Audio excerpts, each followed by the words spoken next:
Welcome, everybody, to the Mindset Mentor podcast. I'm your host, Rob Dial, and I'm extremely excited for today's podcast episode. To give you guys an idea, this episode, we are 1,400 episodes into this podcast, almost all of them solo podcasts, 7.5 years, and I've had thousands upon thousands of emails and Facebook messages and Instagram messages of like, hey, can you just somehow get Tony Robbins on your podcast? And we, after 1,400 podcast episodes, getting into the top 50 podcasts in the entire world, we have Tony Robbins, everybody. So Tony, welcome to the Mindset Mentor podcast. Thank you, Rob, and congratulations on what you've done. It's fantastic. Thank you. I appreciate that. I want to dive in and I want to talk about you because we have very similar paths. We've had different traumas in childhoods, but kind of brought us to the same place of wanting to help people. And so when I was 13 years old, I remember being in my mom's car and she was listening to tapes. And I was like, I remember in my head being like, who are you listening to? And she's like, I'm listening to this guy named Anthony Robbins. And I remember being like, this is the corniest thing I've ever heard. Like, I remember thinking this in my head as a 13-year-old. Then 19, I go through things in my childhood. My father passed away when I was 15 from being an alcoholic. And I discovered you or rediscovered you. I discovered you, I guess, in my own way. And I sold Cutco knives and they started pushing personal development. So I started getting all of your books. I started getting all of your tapes and starting like using it and realized, oh my gosh, this trauma that I have from my childhood that's kind of staying, these things that I've got from my father and him being an alcoholic and passing away, I can actually start to try to fix myself. And it was really empowering, not having money, not being able to go to a therapist, but thinking I can actually work on myself and help myself. And through that trauma, then I started falling in love with teaching people what helped me. Like I felt obligated to start this podcast because there were things that I felt helped me with my trauma. And I know you have a similar story where your trauma, I think, was kind of the catalyst to be able to do what you do. And so I'm curious if you could share with everybody, like, if we go back, how does Tony Robbins, who's been doing this for 40 years, become Tony Robbins? What did it look like in the beginning for you? Well, I always love people. I don't know what it is. I have an affection for human beings. And, my mom would send me to the grocery store. My mom was a very interesting creature. I had 4 different fathers. But I got to my 4th father, said, Mom, I'm confused, and my mom never left the house. We had lived in a little 1,200 square foot house with 3 kids, and my father's lived in the living room. She had her own little separate bedroom. She's a very unique human being, but it really made me become independent because I had to go to the grocery store since the time I was 6, 7 years old on my bicycle and buy the goodies and come back and make the meal, and made me a very responsible person. But also my mom, unfortunately, used drugs and alcohol, prescription drugs and alcohol. And the mix was not very good, and she got very violent. And so I had to protect my younger brother and sister, 5 and 7 years younger. And so I became basically a really good practical psychologist. I had to learn how to manage her emotions and her states and everything else, because if I didn't, it got pretty extreme. And when I was 17, it hit its peak. She chased me out with a carving knife. I knew she wouldn't kill me, but I wasn't going back in that building. She said I lied and I didn't lie, and she poured liquid soap down my throat till I threw up and, smashed my head against the wall. I was already 6'1". I was 5'1" in high school and I grew 10 inches, really skinny, but she'd make me bend down and smash my head against the wall, and I would let her because it was just, that's where it came from. So it made me just really hungry to understand what makes people do what they do. How do you help people to shift? And at a very early age, I started laying out what I was going to do with my life. When I was 15, I was like, okay, in my 20s, I'm going to learn how to help anyone change anything in their life, starting with me. And no matter if they're committed and I'm committed, I want to be, I can help anyone, no matter what the challenge may be. I want to learn every skill I possibly can. And then in my 30s, I'll learn to do that with a couple people at a time. And in my 40s, maybe I can do it with large groups. In my 50s, like really large groups. And then my 60s, I'll either do something in the political environment to serve, or I'll do something in a philanthropic environment. But I'll have lived enough of a life that I can really influence people from a different place. And so fortunately, I've been kind of ahead of that schedule most of my life. Now I'm in my 60s. I'm 62, going to be 63 soon. But I've been doing this for 45 years, and 45 years of obsession with how do you improve the quality of life? Because I live to see people get out of suffering and really enjoy their life. It's what makes me go. I don't have to work another day of my life, obviously, financially, but I work harder today than I did, when I was in my 20s and 30s. And so it's really, really fulfilling to say the least. But I think we all go through stages. And I think it's important that if someone's going to be successful in anything, there's three patterns you've got to really recognize. Pattern recognition is power. And so the ability to recognize patterns where things that look like chaos to everybody else, like it looks like I'm, destroying myself or I'm not following through. And people make these generalizations because they don't understand how human behavior and how the human mind works. But once you understand there's only so many patterns, you can start to identify a pattern. And then the second step is to start to use it instead of letting it use you. Stress is a pattern. You either use stress or it uses you, as an example. And then you get really good, you're good at creating patterns. And that's when you become really masterful. So if you see someone who's masterful at anything, they're great at picking stocks. They're great at pattern recognition. They know how to use it, and they know how to create patterns. You see somebody who's a great musician or great entertainer or singer. They know the way to use their face, their voice, their body. Certain patterns produce certain results. And they've done it so powerfully for so long with so many different types of environments that they're masterful at it. So I look at my own life and I said, that's what I want to continually do. And it's a never ending process of saying, how do I keep pushing myself? How do I do what I call deep practice? Deep practice is practicing without a net. Most of my skill happened because, I get the phone call and the child is suicidal and I got to do something right now, or the adult. Or I've got, an athlete and they're burning down on national television. I remember the first time with Serena Williams years ago and her sister was killed and she couldn't get on the court. And I got to help turn her around. And, I got to do it right now and the whole world's watching. So if I don't do it well, we're in deep trouble, right? You've got challenges. Or I get a phone call from the President of the United States, true story. And he says, Tony, they're going to impeach me in the morning. What should I do? And, President Clinton, I was like, well, I'm 31 years old and it's tomorrow morning. Could you call me sooner? It's like, this is ridiculous. So, but because I had to produce results right then and there, I got good at it. I wasn't perfect, but I got really good at it. And I developed enough patterns now that I can help just about anybody with anything. We just did a wonderful study at Stanford. They approached me this last year during COVID, and they had a couple of people that went to my Date with Destiny seminar that had been clinically depressed. They came out with no depression symptoms. They said, this is miraculous. What kind of data do you have? And I said, well, I've got thousands, tens of thousands, hundreds of thousands of testimonials, but no one's ever studied it. So they decided to study it. And they shared with me that, to give you an idea, let's just take depression. People go through different stages of life, right? In your, birth to 20 is one stage of life, right? And everyone has a different stage, but you're primarily receiving information, learning, growing. 21 to, let's say, 41 is you're the soldier of society. Now you go test what you were taught. You think you're invincible. You're going to be a billionaire 10 times over. You're going to have 10,000 businesses. And then you learn things are more complex in one relationship than you could ever imagine. And you're not invincible. And so you learn in that time period. And that's a time period of a lot of stress for a lot of people, trying to figure out how to make it work. If you work hard in the spring and the summer, so to speak, and now you come to fall, 43 to 63, that's a power period because you've accumulated enough relationships, insights, strengths, skills, tools, if you've grown, that you now can really begin to have a reaping time in your life. And then 63 to 83 or 103, the oldest living people go to 120, is kind of the final stage. And that winter time is your chance to really be a mentor, because at that stage, quite frankly, you don't give a shit about most of the stuff you gave a shit about. You don't worry about yourself. You're not judging yourself so much. You know who the hell you are. And you really would just want to pass on what you've learned from your life because you lived enough life experience. So everybody's life isn't identical, but we all go through these stages. And it's easy to get depressed when your world doesn't match the way you thought it's supposed to be. And when the world changes, like a COVID, and all of a sudden you can't leave your house, this makes people lose what's called a compelling future. If you don't have, anyone can deal with difficult today if they've got a compelling tomorrow.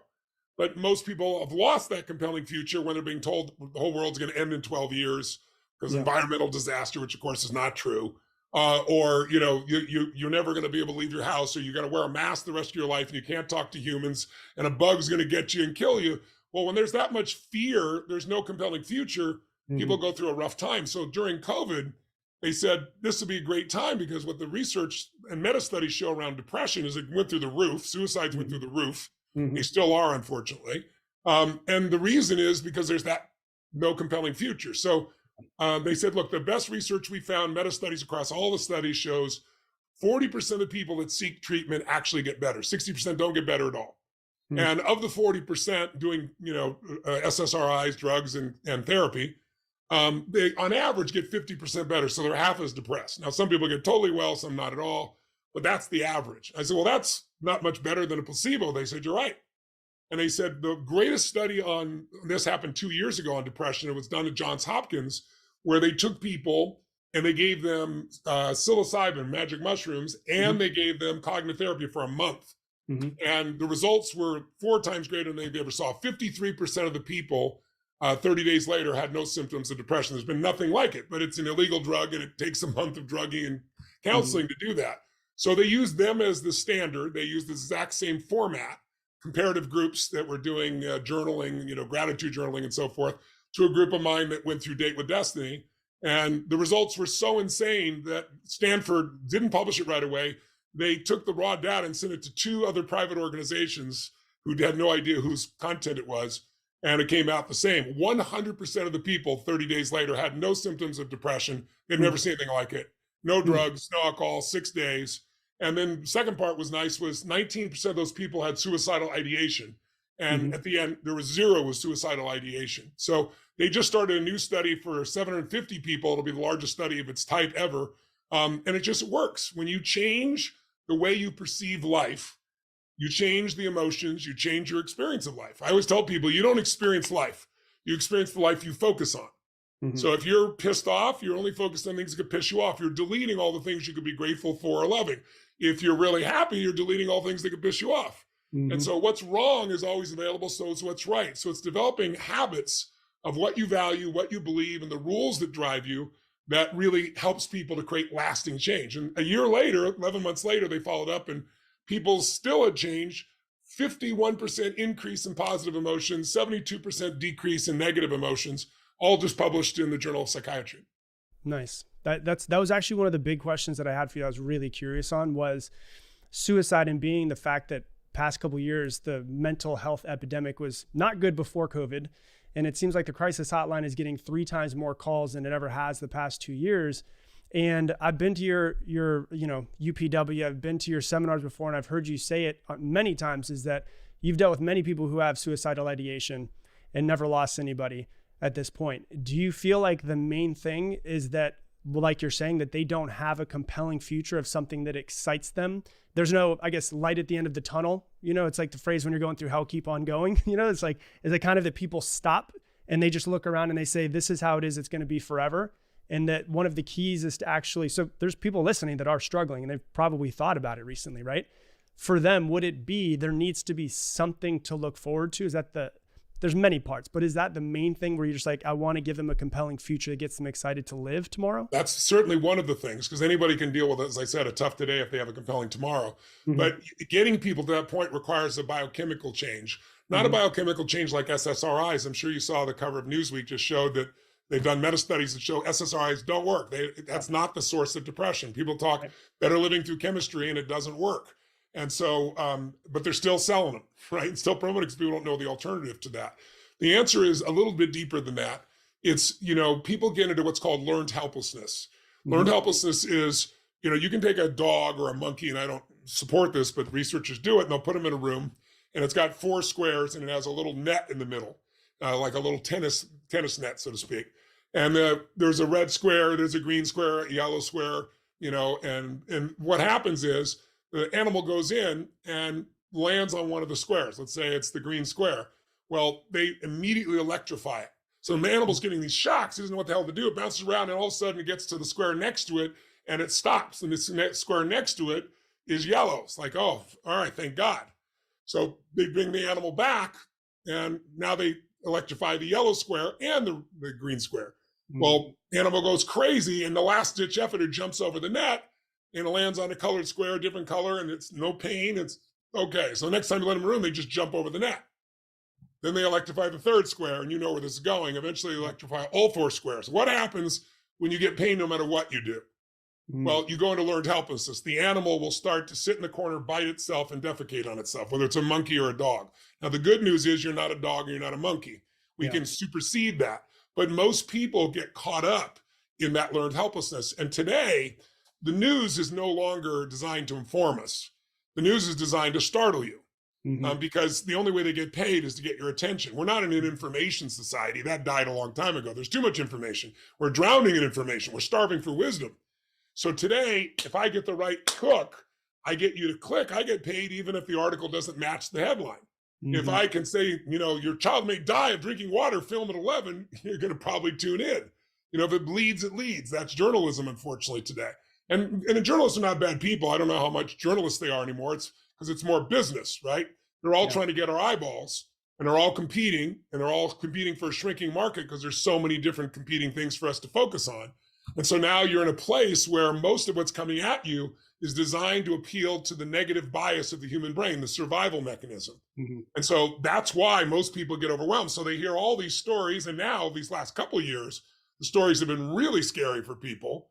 Like, we're all going to die if you breathe on somebody. And so now, what could possibly be compelling? So it's not enough to paint a compelling picture. You have to shift their body. You have to shift the way they're using their body. If I said to you there was a depressed person behind curtain number 1, and I'll give you a $100,000 donation to your favorite charity if you can describe their posture, I bet you could do it. What's their posture like if they're depressed? They're slumped over. They're probably breathing really heavy, or really, really light and short. Their voice is probably low, and they're speaking really slow. Slow, shoulders down, slumped, shallow breath.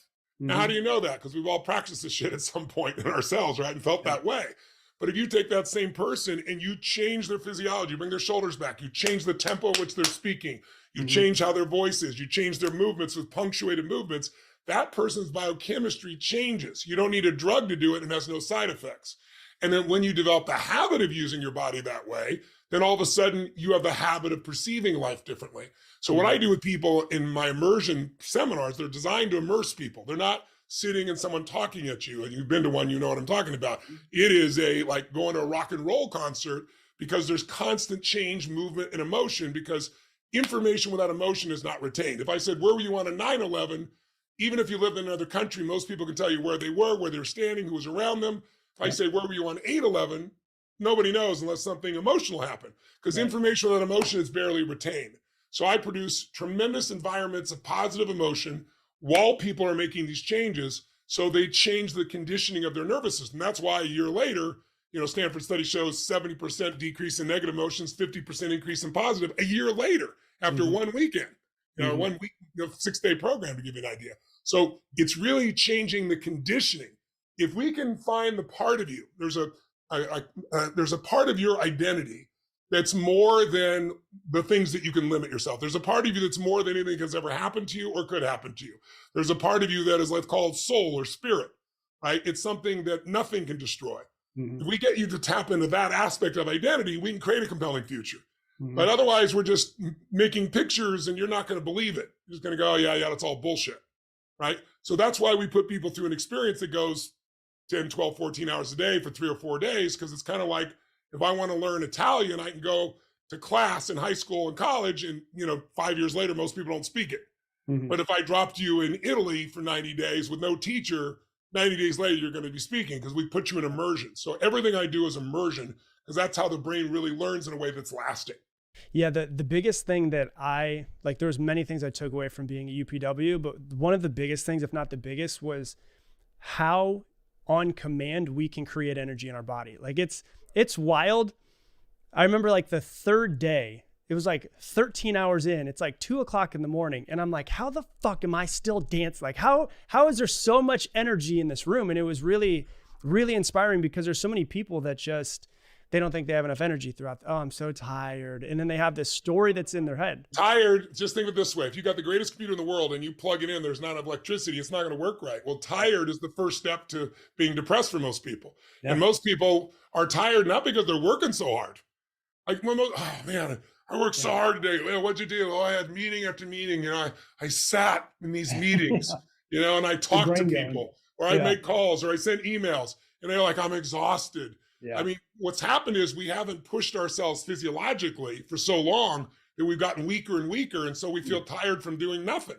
And so what you learn when you go through a weekend like that is, holy shit, there is a level of energy on command that's available to me that you never believe. But by being in the environment over and over again, you learn it's real and you learn to use it. And when there's enough energy, everything else works better. Your relationship is not going to be great no matter what tools you have if you're Mm-hmm. tired. Because you're going to go, Mm-hmm. love you, you know, there's no passion, there's no aliveness, right? Mm-hmm. You're not going to grow your business when you're tired. So a huge part of what I teach, even in Unleash the Power Within, UPW, by the way, for people not been there, it's called Unleash the Power Within. It's a weekend. And on the fourth day, it's all energy. It's all Mm-hmm. about the things you do with your health and vitality. So you sustain that, because without that, nothing else really matters. Yeah. And that was the crazy part that I always go back to, is it's like, there's no such thing as not having energy. It's just, I haven't created the energy within me, and I can do it at any point in time. I'm curious with you, with that being said, one of the things that you always, you know, when you're at the seminars, is about making a move and having personal practice. And so if we're talking about, okay, I'm out there, I'm listening to this podcast, and maybe I haven't seen a light at the end of the tunnel, and I'm starting to think, okay, maybe I should have a little bit of light at the end of the tunnel. What's a personal practice that you have that like has stuck with you for years, that gets you into a state? And I'm also curious if there's any new ones that maybe you've picked up in the past 1 or 2 years that you've discovered through research or just through yourself, of like, what's an old one that like works for you and it's been working for 30 years? And then what's like a new one that kind of helps you get into a powerful state that you want to be in? Well, let me give you 5 little things that I did in my worst times. You know, when I was walking and, you know, Christmas Eve, chased out of my house by my mom with a knife. And, you know, I spent the night on the hill, and then it started to rain. It was brutal. And so it's like I put a little plan together, turned me around. And I remember in 2008, when all hell was breaking loose, you know, I had 100 companies at that time almost. And I was trying to figure out how to keep everything together, and I returned to it. But at a really fundamental level, the first key, if you're not where you want to be, is you got to feed and strengthen your mind. In other words, you're basically, whatever, it's garbage in, garbage out. We all know that, right? Mm-hmm. But Jim Rohn was my original teacher, and he used to have this simple practice. He used to say, Tony, every day you got to stand guard at the door of your mind. He asked me a question. I remember early on, I was 17 years old, and he said, because I was talking about some of the challenges I was having, and I wasn't getting any support and all this bullshit, all my wimpy little stories. And he was really kind. He just said, well, let me ask you a question. He said, if I had a cup of coffee, if you have a cup of coffee here, and he goes, your worst enemy puts sugar in your coffee, what's going to happen? And I said, you're going to have sweet coffee. He goes, what if your best friend or your parent or your lover by accident drops 1 drop of strychnine in your coffee? What's going to happen? So you'd be dead. He goes, that's right. Life is both sugar and strychnine, so you better watch your coffee. Stand guard at the door of your mind. And the way he used to say that is every day, take 30 minutes of your day and read. Not the shit that comes to you today, not the clickbait, where you pick up a book and you read something that has philosophy or psychology or skill, where you are immersing yourself for 30 minutes in improving who you are. He said, because if you do that every single day, it'll accumulate over the decades until you'll be at a point where you won't even believe all that you've experienced and lived. And I really took it to heart. And then I did it reading initially, and then I was spending all my time in cars. So then I started doing audio tapes in those days. It was before the days of YouTube and so forth. So, 6 cassettes with a workbook cost $300 some of those days. And I'm making $50 a week as a janitor. And I'd save up my money and go buy these things. And because I spent so much, I listened to it over and over and over. And I got the power of repetition in my nervous system. And so when you do that enough, you find yourself in a place where your nervous system gets rewired. That's basically what happened for me. I rewired it until I was living what it is that I was wanting for my life, what I was wanting to create for my life. So the practice of feeding my mind was the first one. And then the second one, and by the way, I call that net time, no extra time, because I'm driving in my car, I'm working out, you're cleaning the house, and you're still learning, right? You're feeding your mind. Second one is every day you got to feed and strengthen and demand your body. So I start every day. My current practice for the last 10 years plus, maybe 15 now almost, I guess, has been I start my day by jumping in freezing cold water. And I don't do it because I'm a masochist, and I don't do it because I enjoy it. There's never a day I look forward to it, never. But I don't negotiate with myself. I've trained it as a habit, has a huge impact on your body health-wise. It takes the blood and pushes it everywhere, your lymph everywhere. You feel like $1 million getting out. Getting in, not so nice. Right. But I don't go, oh, let me see when I'm ready. Let me, maybe in 5 minutes, or let me count to 3. It's just like when I say go, we go. And so it trained my body and my mind that when I say we're going to do something, this is what we're going to do. There's no internal negotiation with me. And that is a practice that's both physical and mental for me. And then, I have a daily practice called priming. It's kind of a form of meditation that I do to feed my mind each day. Those things have stuck. But the overall theme of feed and strengthen the mind, feed and strengthen the body. The third one is finding great role models. No one is perfect. You're not looking for somebody to be a perfect role model, but you're looking what they're good at. And so I grew up very poor and I didn't want my future family to be that. And so I was like, who grew up poor like me with absolutely nothing and became wealthy and did good works with their wealth? And I saw Sir John Templeton, who was not a Sir. He was originally from a farm. He wasn't even a British citizen. And I saw him save 50% of his money. And then in the worst times, when Hitler was invading, Europe in 1939 in Poland, and it looked like the world was ending, the stock market went through the floor, and he took all the money he had and invested in all these stocks that were worth $1 or less. Mm-hmm. And years later, of course, war doesn't last forever. Winter doesn't last forever. Springtime came, the greatest growth in history. He became a billionaire, first billionaire investor, international investor. But he did it by understanding in the worst times, that's when the greatest investment opportunities happen. But it's times of the greatest pessimism when you'll get your greatest opportunity. And so he trained me to think that way, which helped me because I started my business in 1977, 78 when interest rates were 18% and stagflation, which we're probably moving towards. That's where asset values go down and prices go up. And that's, I had to build my business in the worst possible season. So it built muscle for me in that area. So again, I had some good role models. And then the fourth one is you got to get in proximity. It's a habit of getting in proximity of people that are doing better than you are. I went to work for people. I worked as a janitor for a guy, just so I could be around him. I'd read his stuff in the middle of the night, quite honestly, on his desk. I was just feeding anything off being around people that were 100 times, 1,000,000 times more successful. And instead of feeling like I'm a nobody, I was like, I'm here to learn. And so I got in proximity with people. I got in proximity with people in the stock business and ended up taking a company public and making $400 million because I was in proximity. When you're in proximity, you have power. Mm-hmm. If you don't have proximity, you don't. Mm-hmm. Bill Gates was in proximity. He went to Harvard. He wasn't doing well. He did not write MS-DOS. He bought it for $50,000. His parents were associated with the board of directors of IBM. That proximity and proximity to computers, he still had to do his work, but without it, it wouldn't happen. And then the last step is get out of yourself by doing more for others than yourself. It's like, if I can focus on giving more than receiving, that'll shift. So I started working back then. I'd go and literally had no money myself, but I'd go feed people at the local Salvation Army place, during the lunchtime and so forth, and volunteer my time. And it made me remember, hey, I got it better than I think I do. And it also made me remind myself that life's not just about me, it's about giving. So those 5 habits are still a part of my life. On a daily basis, I have various tools that I use, like priming, like, my cold water, like my workouts and so forth that I do. But, the fundamentals don't change. What you need to do to have a quality life is pretty fundamental. If you take care of your body, your mind, your emotions, you got a great plan, you got some, role models that make it more real to you that it's really possible, and you're in proximity with smart people and you're constantly giving, you're going to win. You bring up Jim Rohn, my very first coach. I paid him $500 a month when I was 19 to do one-on-one coach with me, and he sent me my first book I ever read outside of school. I don't even know if I ever even read a book in school. I dropped out, and it was the 5 major pieces to the life puzzle. And I remember where I was reading it. I remember highlighting it in my car as I was reading it as well. And my favorite quote that he says is, "Success is something that you attract by the person that you become." And so my mind has always been set on becoming the person I want to, and I can see in my mind. And it goes back to also what Alan Watts says, which is you're under no obligation to be who you were 5 minutes ago. Like, you can just decide to be somebody different right at this moment.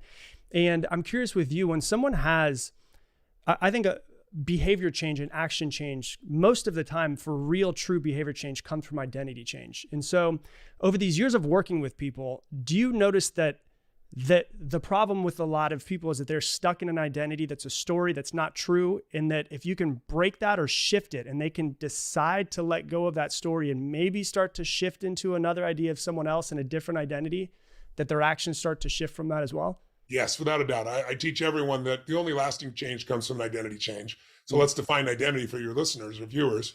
Identity is, we all have a way of defining who we are. And the definition of who you are is also who you're not. I'm not one of those, right? So if I said to you, would you like a cigarette?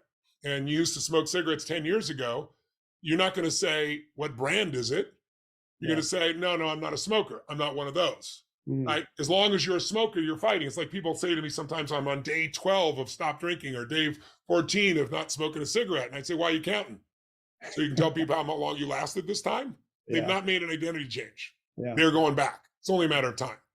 So identity is how you define yourself. And what's interesting is, you can think of it as a thermostat on the wall. If we set the thermostat to be what our identity is, which our identity is not what we want, it's what we believe we are, right? Currently, not our desires, but what we're comfortable with, right? So if 68 degrees represents your emotional comfort, or 68 degrees is how financially comfortable, you may want more, but that's what you're used to at 68 degrees. Or 68 degrees is intimacy, how close you get with someone before you tighten up or push away or start to sabotage it. Well, that's my comfort zone. Well, if the temperature drops to 62, 61, 60, there's a point where the computer says, hey, what are you doing down here at 60? You're 68 degree. And you get this push, this drive, the heaters kick on to heat you up and give you drive to change. And we've all experienced that. We got so bad, it's like, not another day, not another hour, I'm changing this now, finally, right? Because you hit that. But what most people don't know, it happens on the other side. If 70 or 68 degrees is your center, and then all of a sudden you go to 78, 88, 98, 100 degrees, all of a sudden somewhere in your brain's going to go, whoa, what the hell are you doing up here? You're a 68 degree, or you're not 103 degree, or what the hell? Right. And the first thing that happens is you lose the drive, the heater stop. And then the second thing is that's not enough. The air conditioners kick on and you start to sabotage to get back down to where you think you need to be. So shifting identity is the most important piece. But what I found that's different than most people is we're not one identity. You've defined yourself. When did you come up with if I say, who are you? People look at you kind of funny, but if you dig, they'll usually tell you a definition they came up with 10 or 15 or 20 years ago. They've not updated it. And so what I do with people, and the reason I can create change so rapidly, people watch on video and they go like, how the hell do they do that with them that fast? Is because you have multiple identities, you're just not paying attention. You've reassociated to one part of yourself. So there's a part of you that will always whine and complain if you let it. Right? So we can sit here and try to do therapy on that part of you and all that shit, or we can put in charge the part of you that kicks ass and takes names. And there is a part there. There's a part of you that won't settle. There's a part of you that finally says, enough of this shit, and will step up. I just get people to that part now instead of after months or weeks or years or whatever the case may be. And then we reinforce it till it becomes your core identity. It's kind of like, how do you know your dog? How do you make your dog your dog? What do? You name them. Yep. And you train them to come when you call. Yep. So what I get people to do is to name those identities and train themselves to bring it when they want it, just like you did with your energy. And when that happens, your life changes completely. Because identity doesn't take effort. Like it doesn't take effort to not smoke when you're not a smoker. But if you're a health nut, right? But if you're a smoker trying not to be a smoker, now you got this inner conflict, and now it's all about willpower. And eventually you're going to get stressed and probably smoke. So that's why shifting identity is so critical. And that takes immersion to do that. It doesn't happen with a conversation. It happens over days and hours of compression and focus, just like learning the language, right? It's got to be immersed. Otherwise, it's too little at a time to really have a lasting impact. Yeah. And that's why everything I do is immersion, 4 days, 6 days, total immersion for people. Yeah. I'm curious with identity.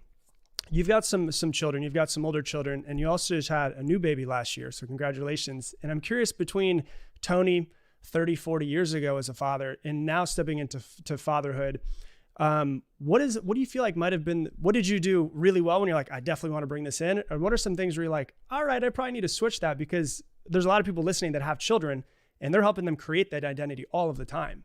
And so are there shifts that you've made from, the new baby that you have, you're like, I definitely got to not do this again, or I got to make sure that I do this to make sure that you help the identity come out the most positive that you possibly can? Yes, for sure. Well, first of all, I have 5 kids and 5 grandkids, to give you an idea. And I was 24 and had a 17-year-old son instantly, an 11-year-old son instantly, a daughter instantly, a 5-year-old son, and then my own blood child on the way. So I had quite a learning. I married a woman that was 12 years my senior. Yeah. And so she'd been married twice and had kids from different fathers, and I had brought them all into my life. So it was a huge part of my growth alone. And so, when you're 25 and you're trying to change the world, and now you got all these kids all of a sudden, and they're all in different stages of life, I really had to learn and grow. And I'm proud of what I've done, and I'm super proud of my kids. They're all adults today. And, as I said, I have 5 grandkids. So my grandkids are all older than my youngest daughter now, who's 20 months old. The biggest thing that I've learned because of dealing with so many human beings is so many human beings in the last decade or two, we've shifted how we raise our children. every generation, tends to react to how they were raised. Mm-hmm. So baby boomers, were raised in an environment where their parents, went to war and so forth, and they came back and had all these babies and they wanted them to have a better life. So they told them they were great, sent them to college, gave them everything, and made them very much narcissistic. Not every person, but as a culture, it was more about me, and maybe my mission out there when I wasn't busy, making love, having sex, some mission out here larger than myself, because they didn't have to fight the war. There's an old phrase that says, art for art's sake is this philosophy of the well-fed. Well, they never had to face anything, the baby boomers. So they were focused on their spiritual development because they had that privilege, right? And they judged their parents for not being open enough or wide enough or whatever the case may be, right? But then those parents did not pay attention to their kids. They were totally protected initially. They didn't protect their kids. They're busy out doing other things. So the kids that grew up in the 80s and 90s were latchkey kids, not every one, but it was a different generation. They were raised to be pragmatic. If you ask people, and they've been asking this question since the 60s in college, what's more important for life? A philosophy of life that makes you happy, or pragmatic skills that give you financial freedom?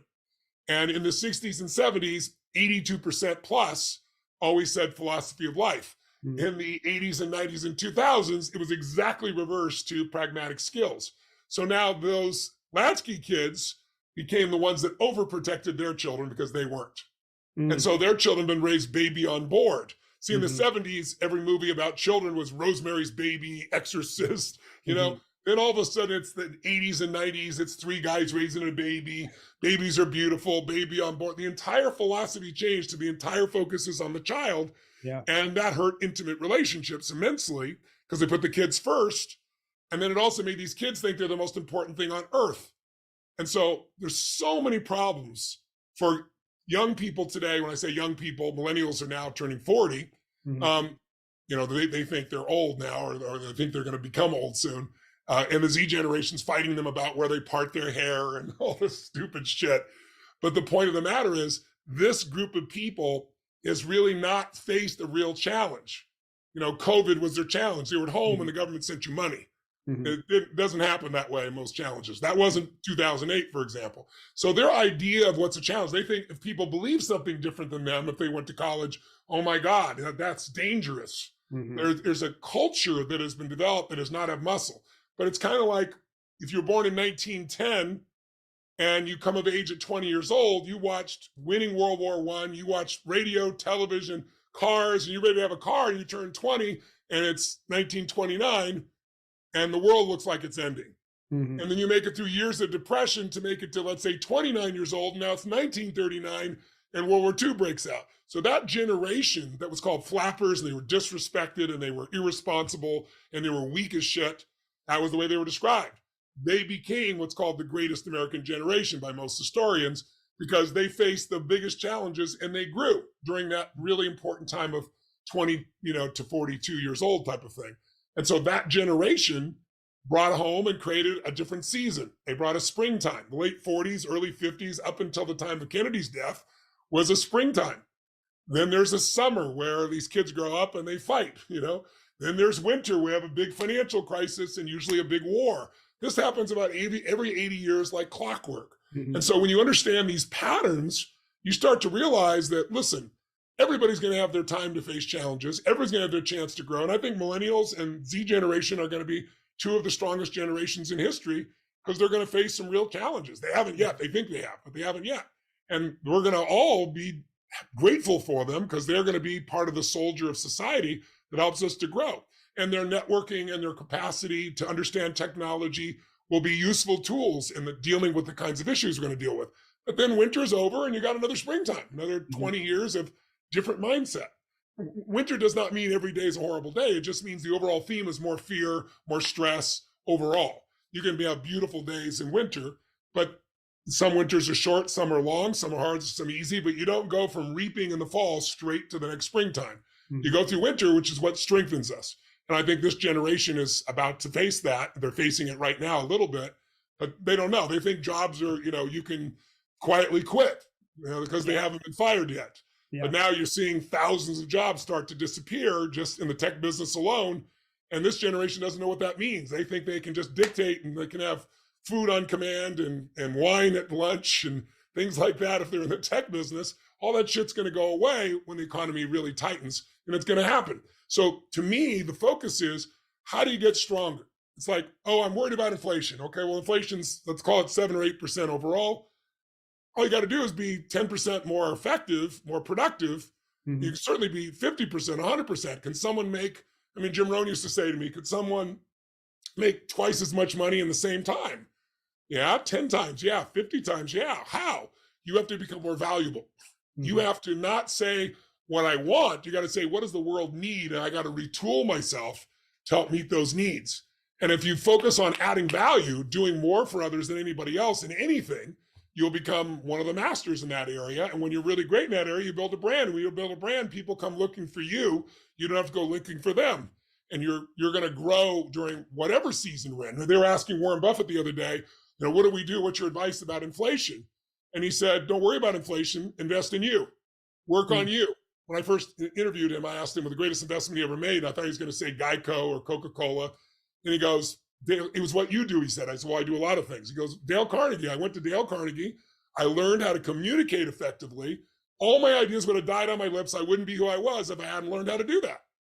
And he said, invest in yourself, because if you can be the best lawyer or the best doctor or the best writer or the best whatever, it doesn't matter what happens to the valuation of the dollar. You're going to get plenty of whatever that thing is, and you're going to dominate in the marketplace. So I think it's time for people to retool.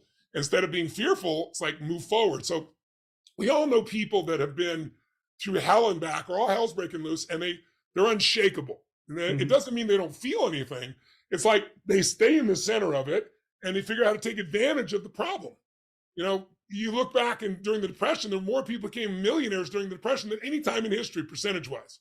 John F. Kennedy, everybody remembers, the president of the United States. Joe Kennedy, his dad, had $3 million in 1929. He had $62 million 3 years later. Because when things get rough, the opportunities are unlimited because everybody else is scared. Mm-hmm. So I'm looking to help people become more unshakable by learning, having a plan for their body, for their relationship, for their finance, for their career. And so now the last 3 years during COVID, when people are trapped at home, it's like I wanted to help as many people as possible. And the stadium events I was doing were shut down. I couldn't do 15,000 people. They wouldn't let me put 100 people in the stadium. So I was like, okay, I built this studio and I'm going to go reach people. And so I've done all these events, but I did one event each year, and I'm doing one this year too, coming up in January here for free. 5 days for free. Total immersion, 2 hours a day, 2.5 hours a day. I say 2, sometimes I do 3, because I just want to add value to people. But we cover each area of your life for 5 days. And you can tune in from home. You don't have to travel to do it. You don't have to spend a dime. It's not partially free. It's completely free. I love that. I love how no matter what happens, the idea is, how can I make sure that I'm like the redwood that's centered in the middle of the storm and nothing's gonna take me out. And I think that what causes a lot of fear with people, especially with hearing about the economy, inflation, all these things, is money in general. And I know that for me, when I was younger, I can actually tell you a story about your book and how it changed my viewpoint on money. When I was driving my car, I was driving Bradenton, Florida. I was passing it. I was about to get off on an exit, and I heard you talk about the difference in the way that we view pleasure versus pain. And I realized in my mind that money, because growing up poor, and my mom applied for food stamps, and we couldn't get food stamps because she had a car, and I guess for some reason you can't get food stamps when you have a car, so we couldn't get it. And growing up that way, and seeing her have to, during tax season, and asking her for money sometimes and not being able to have it, made me associate a little bit of in the back of I think it was deep in my subconscious, that money's bad. Money stressed my mom out. Something that stressed my mom out is bad. And I remember thinking in my head, oh my God, I'm not making this stuff most likely because I'm actually probably afraid of it. Like I'm pushing it away because I see it as painful. And so I think a lot of people have a negative psychology around money. And with all of the stuff that's about to happen, inflation, recession, all of this stuff, you've made quite a bit of money in your life. What has shifted in you, and what do you think can shift in people to help their viewpoint of money? Because as you said, if they play their cards right over the next 18 months, they could be probably the biggest financial gain that they've ever had in their life up until this point. So when you think about money and the psychology of money, How do you think of it? Do you think of it like energy, like some people do? Or like, what is the thought that goes through your mind of how to help people understand money better, but also change their psychology around money with what's coming up? Well, I grew up dirt poor. We had no money for food. Probably the most significant event in my life, one of them at least, was when I was 11 years old and we had no money and no food, and it was Thanksgiving. So it magnified it. We wouldn't have starved. We had crackers and butter or peanut butter. But there was no, you're not going to have a dinner and everybody else is having that, right? So my parents were fighting, and my fourth father is screaming at my mother, and my mother saying things to him that she'll never be able to take back. And I could feel him feeling like he's failed his family, which he did fail to provide. Lost his job and didn't handle his finances well. So we literally were completely broke. Mm-hmm. And there was a knock at the door, and I opened the door, because they're fighting. I got my brother and sister in the back room, so they won't hear anything. And there's a guy standing there, like giant guy with 2 giant grocery bags full in his hand. And he had a pot he'd set on the ground that was an uncooked frozen turkey in a pot. And he said, "Is your father here?" I'm like, "Just one moment." So long story short, I go to get my dad, and he's like, "You answer it." I said, "No, it's for you, Dad." And I'm like so excited, like this is going to change our Thanksgiving. And my father gets the door, opens the door, sees the man with the groceries, and gets angry. And he said, "We don't accept charity." And he went to slam the door, and the man's shoulder was there, so it kind of bounced off of it and kept open, and made my dad even mad. He goes, Sir. He said, "I'm just the delivery guy. Somebody wants you to have a great Thanksgiving. Everybody has tough times, and they want you to have a great Thanksgiving." My father said, "We don't take charity," and went to push harder. And this time the guy's foot, because he leaned forward, his foot was there, and it bounced off his foot. So now twice he tried to close the door, and my dad's getting more pissed. And then the guy sees me, and I don't know, I must have been ash falling because I was so excited. Now I was like shocked and so sad. What's going on here? And he looked at me, and I'll never forget this. He pointed at me and said, "Sir, don't let your ego make your family suffer."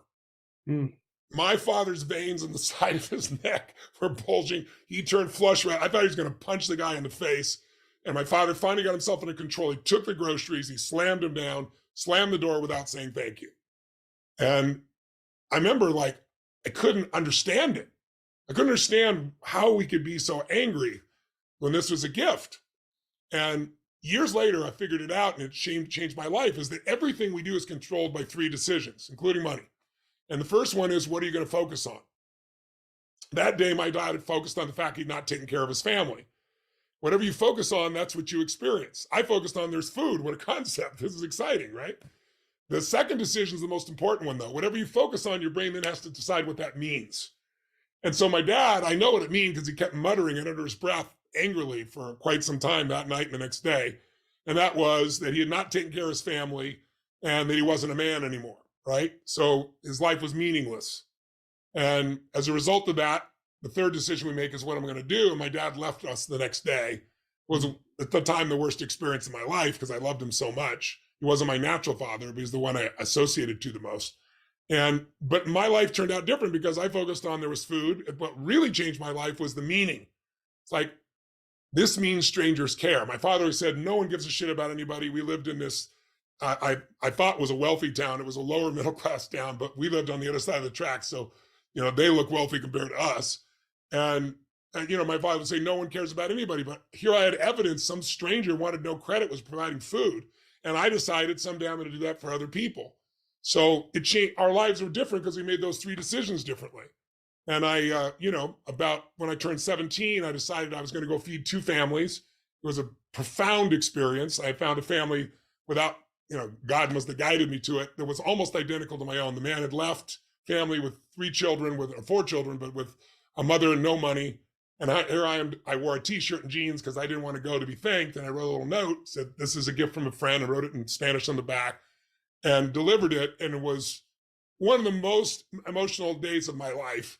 And I realized, holy shit, I'm sitting here crying at the moment afterwards and going, why am I crying? It's like, well, because the worst day of my life just became the best day. Would I really been here feeding people if I'd had a perfect childhood and plenty of food? And so then I grew from 2 families, next year to 4, and then 8. Then I had a little small company. I got my employees involved. And eventually I got to 1 million, then 2 million, then 4 million people a year. And then I was writing Money Master the Game, interviewing 50 billionaires. And they cut food stamps, the SNAP program, they call it now. They cut it by $6 billion, which means every family would have to give up a week's worth of food if people like you and I in the private sector don't step up. So I called my foundation and said, how many people have fed over my lifetime? I'd never really totaled it up. And it was 42 million people. And I was blown away and really proud. But I was like, what if I fed that many people in a year? My whole life in a year? What if I fed 50 million people? What if I fed 100 million people? Then I was like, what if I had 100 million people for 10 years and fed 1 billion people? And I'm proud to tell you, I'm at 950 million right now, 7 years into it. We're going to probably complete in February. And now the problem is bigger because of the Ukraine war, because of COVID, where they shut down all the travel. So in African countries, they've had no tourism, they have no money. And there are 45 countries on the verge of famine. And half of our food comes from fertilizer, and the WF doesn't want people using fertilizer, and it's not available because it's in Russia. So I'm already starting a 100 billion meal challenge. I raised 6 billion meals in the first week, more than my whole life. And I'm right now have a group that we've negotiated with us delivering fertilizer that'll produce 50 billion meals. And it looks like my 10-year goal might get done within the next year of 100 billion meals to fill the gap in what we're doing. So it's a long way of saying, you can go from where you are to where you want to be, but you have to change your association. So I initially thought, I'm going to make a lot of money so my future family doesn't, have that challenge. But I'm going to do it in a way that adds value to people. I'm going to do it in a way that is worth tenfold when anybody pays me, So I focused on that. And then when I was 18, I made like $10,000 a month for like 5 months in a row, which would have been like $1 billion to me back then. And I called my friends and said, let's go to Egypt and let's race camels between the pyramids. I had all these crazy dreams. And instead of getting love, I got rejection. Easy for you. Oh yeah, now you're rich. I said, I'm not rich, but I'm making some good money. I'm not asking you to pay for it. I'll pay for it. And I got pain, and I'm a love bug. So what did I do? My brain sabotaged. I lost everything financially. I went totally broke. I moved into 400 square foot bachelor apartments in Venice. I started feeling sorry for myself. And I hit rock bottom, thank God, at one point. And there was a point in which I was 38 pounds heavier. I was so frustrated with my life and totally broke that I shifted myself because I hit rock bottom, because I started realizing who I am as a man, spiritually, emotionally, physically, financially, every way, is so far more than what I was living. And so it challenged me. So I went on this run. I'll never forget. I said, I'm going to run till I spit up blood. I played this music I'm old enough to have had a Walkman, and you got to love your music then because you had one cassette tape to listen to. There's a group called Heart, and I ran to this music, and I came back and I wrote everything in my life was going to change. And I was like, if I could be smarter, should I? Yes. If I could be more generous, should I? Yes. If I could grow emotionally, should I? Yes. So if I could grow financially, should I? Of course the answer is yes. Why would it be different than anything else? Because I was like, you're not spiritual if you're financial. And then I made $1 million the next year, from 38,000 to 1 million, because I just focused on adding value, changed everything, my body, my mind, everything. And then I made the same amount of money for like 6 straight years, even though I was building new companies, helping more people, because somewhere in my mind, more than $1 million a year, you're a selfish F, what the hell's wrong with you? But truthfully, I was living at the Ramada Inn. My maid was living at the Del Mar Castle I owned. She was having a good time in my jacuzzi and my sauna. I'm on the road the whole time doing things. And then one day I was like, okay, if I could go from 38,000 to 1 million, I should be able to go from 1 to 4 million. And how am I going to do it? And what really pushed me was I was about to have a son. I was like, okay, I need something that's going to push me. So I was living in San Diego, and I said, if I could feed all the people in this community, there's a man named Brother Benno there who used to bake all these goods for the homeless. I said, what would it take to feed everybody in San Diego County? And so he went and put a plan together, and it was about $3.5 million, which to me would have sounded like $1 billion then.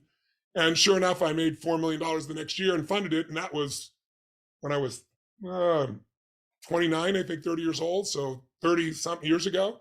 And there's now 5 centers. Brother Benno's passed away. It's still the #1 feeding organization in San Diego. And I funded the initial piece out of it. So the game starts to grow. And then now, I got to a stage in my life that hopefully some of your viewers will get to at some stage, where money is not a question. And even the goals, it's like, I love serving people and everything else like that I love, but like, what's going to really get me going? And that's when I started setting these philanthropy goals. I'm going to feed 1 billion people. I'm lucky enough to have my own plane. So it burns 3,000 trees a year. I'm planting 100 million trees. I've done 71 million already. I saw what's happening with the subject no one wants to talk about, which is sexual slavery of our children and trafficking. I have huge goals now. And I do well financially, primarily to fund the things that I do that really I feel really matter in those areas that affect the body, the mind, the emotions of people I don't even know. And it's the most fulfilling thing of all outside my own family. So it's about changing what you link pain and pleasure to. And I began to, with pain to not having money, to pain having money, to F all that. I need to do what's right. I'm not going to let somebody else condition me. I'm going to do what's right. And what's right is to grow spiritually, mentally, emotionally, physically, and financially. And so at this stage, obviously that's an area of my life that we've done well in. And I continue to teach people how to do well in that area as well. That's one of the subjects. If you look at your life, you go, what are the areas that affect you most? It's your emotional well-being, right? If everything else is great and you feel like shit, life is terrible. You got $1 billion and you're angry, life's angry. You got a great family and you're worried, life's worried. So emotional mastery, physical mastery, because that energy is everything. Relationship mastery, really where you have the relationships that matter, because that's where the most fulfillment in life comes from. There's the mastery of your career or your business. And there's the mastery of the spiritual side of your life. And there's the mastery of the financial side of your life. And so, there's about a half dozen areas that matter, but most of us don't focus on them. We focus on all the crap in front of us. I try to get people oriented towards those types of things. I love that. Last question I have for you. This is selfish to ask it because I just got married last week and I know that you're married. Oh, thank you. She's over here with our dog watching on the floor because she wanted to be here. So that's wonderful. What's your name? Lauren. Lauren. She's pop your head in here, Lauren. Let's say hello. Come on, Lauren. Come say hello to Tony Robbins. So as she's coming over, I want to ask you. Here she is. Oh, wow. What a beautiful soul. You can see if what's inside shines on the outside with her. Oh, thank you. Beautiful soul. I mean, sincerely, you have a great radiance about you. Oh, thank you so much. That means a lot coming from you. No, sincerely. Oh, what was the question? So you're married to Sage. You guys seem to have an incredible relationship. And one of the questions I get more than anything else is on relationships. And so what do you think are 1 or 2 tips for people out there? Everyone's going to be in relationships with people throughout their entire lives, with romantic relationships specifically. What do you feel are the 1 to 2 biggest tips to allow you and Sage to have such incredible marriage?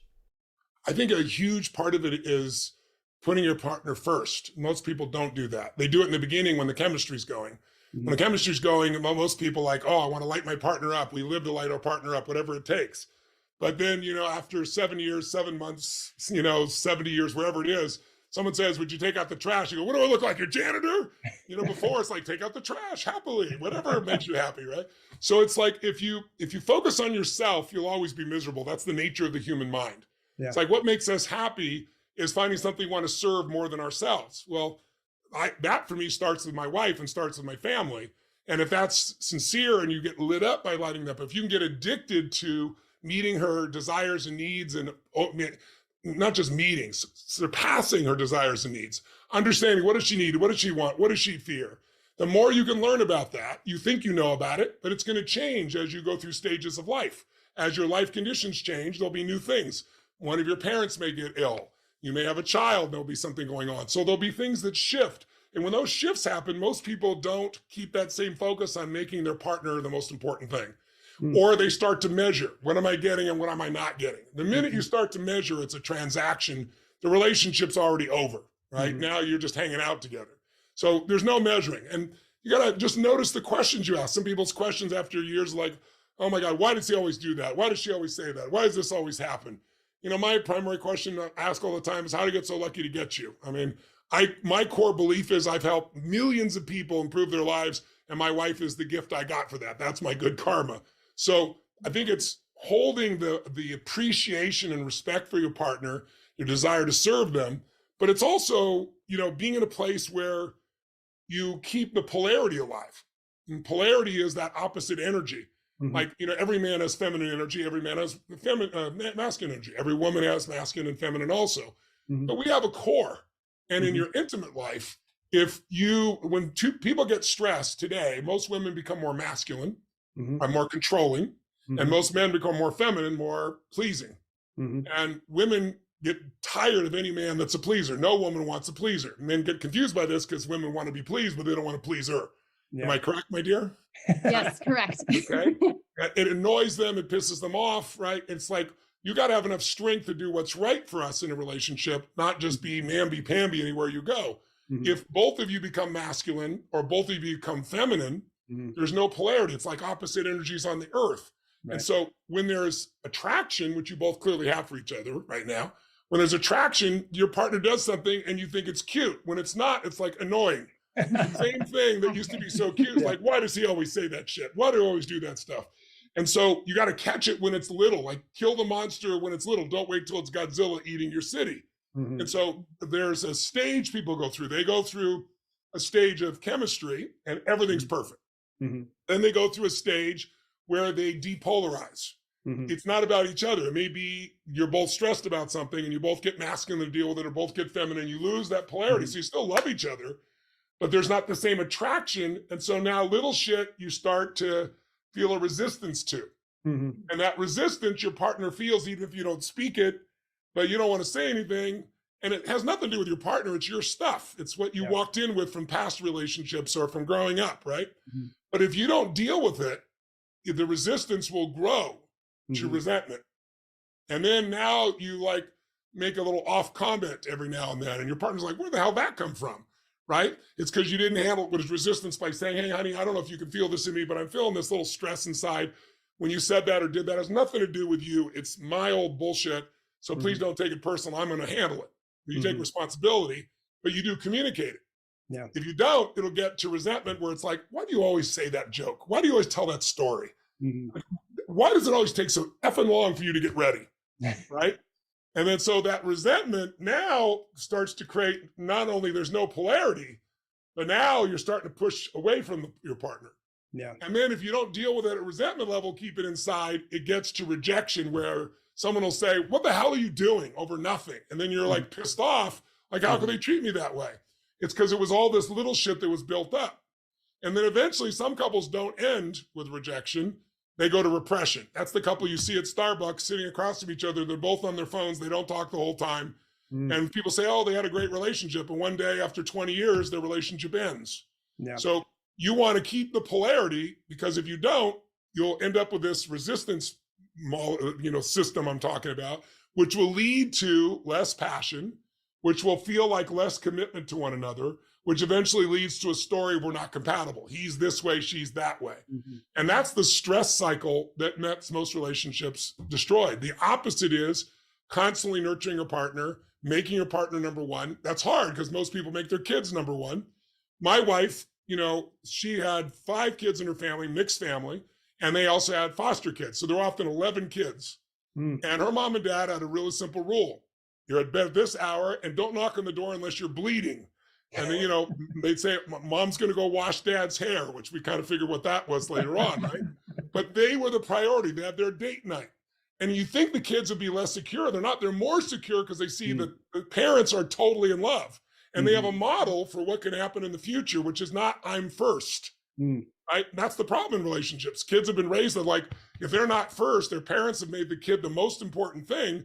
And well, why isn't my partner making me the most important thing? Mhm. And so 2 people want to be the most important thing and gradually they drift apart. So you're at the early stage of chemistry and love. The other part is having some mission in common. Mhm. Because my wife and I are both driven to serve.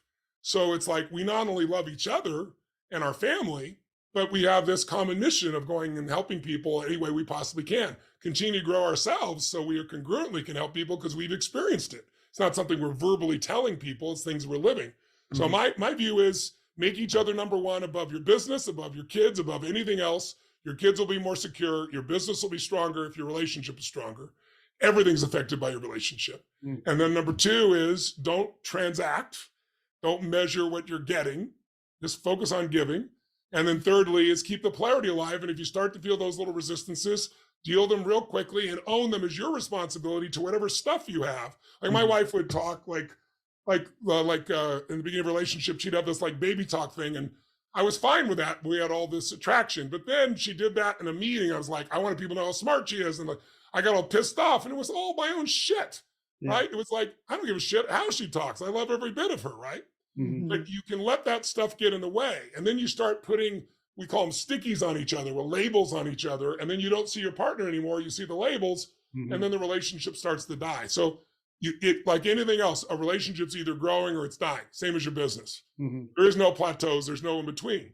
And as you guys go through stages of life together, the life conditions are going to change. There'll be kids perhaps at some point. There'll be illness perhaps at some point. There'll be financial stresses. There'll be business challenges. There'll be all kinds of things you'll deal with. And when the life conditions change, you're going to have to update your blueprint of expectation, have less expectation and more focus on what you're grateful for in each other. And then you become the safe harbor for each other. So no matter what's happening in the outside world, this is the place you come back to together for love. And I'm so lucky to have an unbelievable wife, a woman I could never say enough about. Sage is the most extraordinary human being I know. And she's my wife and my partner in everything. So I'm glad to see you guys are beginning this journey together. And I think you're off to a good start, it looks like. Well, thank you. I appreciate that. We've been together 9 years and we finally made it official. So it's good. Well, you got some time under it first. That's nice. We do. Yeah. And we had the polarity conversation 2 weeks ago. So this is perfect. I love your tips. We're going to be able to work this even more. Well, Tony, I appreciate you for everything you do and for your time as well. You've had a huge impact on my life, which is in turn turned into a podcast that has 150 million downloads, which has impacted other people's lives. And I think that you've paid a big piece of that. So I want to thank you for your time, but also for being who you are. It's really been great to be with you. Thank you so much. Hey, thank you so much, Tony. I appreciate you. Blessings. All right. Thank you. All right. Have a good one. Nice meeting you too.